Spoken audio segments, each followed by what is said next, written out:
अपने आसपास की खबरों को देखने के लिए सिटी हलचल पेज को लाइक, सब्सक्राइब और बेल आइकन पर क्लिक अवश्य करें। बेरमो उपचुनाव को लेकर उपायुक्त कार्यालय के सभाकक्ष में फ्लाइंग स्क्वाड टीम और स्टैटिक सर्विलेंस टीम के कार्यों की समीक्षा डीसी और एसपी के द्वारा की गई।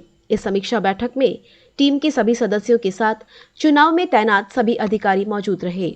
इस बैठक में पर्यवेक्षक और बेरमो विधानसभा के निर्वाचन पदाधिकारी भी मौजूद रहे।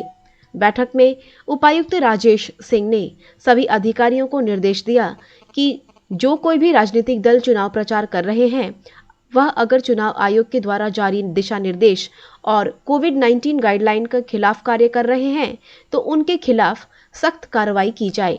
वहीं एसपी चंदन कुमार झा ने बताया कि वर्तमान में 10 एसएसटी और 4 एफएसटी की टीम काम कर रही है। उन्होंने कहा कि अधिकारियों को और तेजी से काम करने का निर्देश दिया गया है। एक साथ जो है एफएसटी और एसएसटी का रिव्यू किया। हमारे 10 एसएसटी हैं और 4 एफएसटी हैं। हमारा मुख्य पर्पस था कि पुलिस और मैजिस्ट्रेट जो ऑफिशियल्स हैं उनके बीच एक समन्वय स्थापित करना और जो भी गाइडलाइन है चुनाव आयोग द्वारा उसका अक्षरशः पालन करवाना, सख्ती और मजबूती से नियमों का पालन करना और साथ ही जो कोविड में जो निर्देश दिए गए हैं, जो भी सभाएं हो रही हैं या किसी प्रकार का अगर कोई राजनीतिक बैठक हो रही है उसमें किस तरह से कोविड नियमों का पालन करवाना है, नहीं करने पर उनके पास क्या क्या अधिकार है, उनके खिलाफ कैसे जो है उनको सुसंगत कार्रवाई करनी है। और साथ में ये भी निर्देश दिया कि जितने भी हमारे जो पब्लिक प्लेसेस पे लोग बैनर, पोस्टर, ये सारी चीज़ें, इन चीज़ों की शिकायत मिलती है तो उससे संबंधित भी सशक्त कार्रवाई करनी है।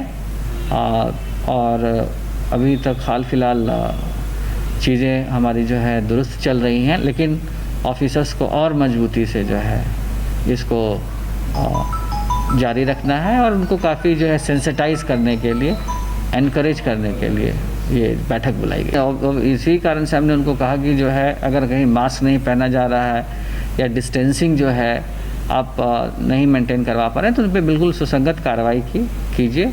और कल ही हमने जरेडी में जो है वहाँ भी 2 आपने देखा होगा कि एफआईआर हुआ है।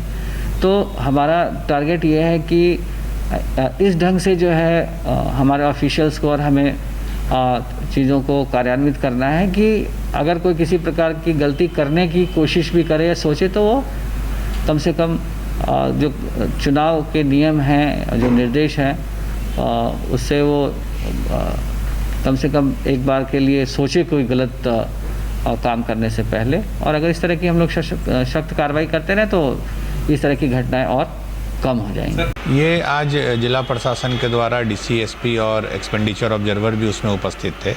वो सारे एफएसटी और एसएसटी, फ्लाइंग स्क्वाड टीम और स्टैटिक सर्विलेंस टीम का रिव्यू किया गया है। सभी टीमें अच्छा काम कर रही हैं, लेकिन उसको और स्पीड अप करने की ज़रूरत है और काम में तेज़ी लाने की ज़रूरत है, जिसको लेकर डीसी साहब और मेरे द्वारा इन लोग को ब्रीफ किया गया, इंस्ट्रक्शंस दिए गए हैं। तो हम उम्मीद करते हैं आने वाले 10 दिनों में और इनका काम जो है वो और काफ़ी तेज होगा। बिल्कुल, हम लोग को जैसे ही सूचना मिल रही है हम लोग उसमें वेरीफाई कर रहे हैं, रेड कर रहे हैं और आगे हम उम्मीद करते हैं अगले 10 दिनों में और भी सूचनाएं मिलेंगी और हम लोग और तेज़ी से उसमें कार्रवाई करेंगे। बैठक में हमारा यही है कि इन दोनों टीमों को, एफएसटी और एसएसटी को और एक्टिव बनाना है, सुपर एक्टिव बनाना है और जितने संभव है नेक्स्ट 10 डेज में रिकवरी हो सकती है, सीजर हो सकता है, सर्च हो सकता है, वो हम लोग को करना है। अपने आसपास की खबरों को देखने के लिए सिटी हलचल पेज को लाइक, सब्सक्राइब और बेल आइकन पर क्लिक अवश्य करें।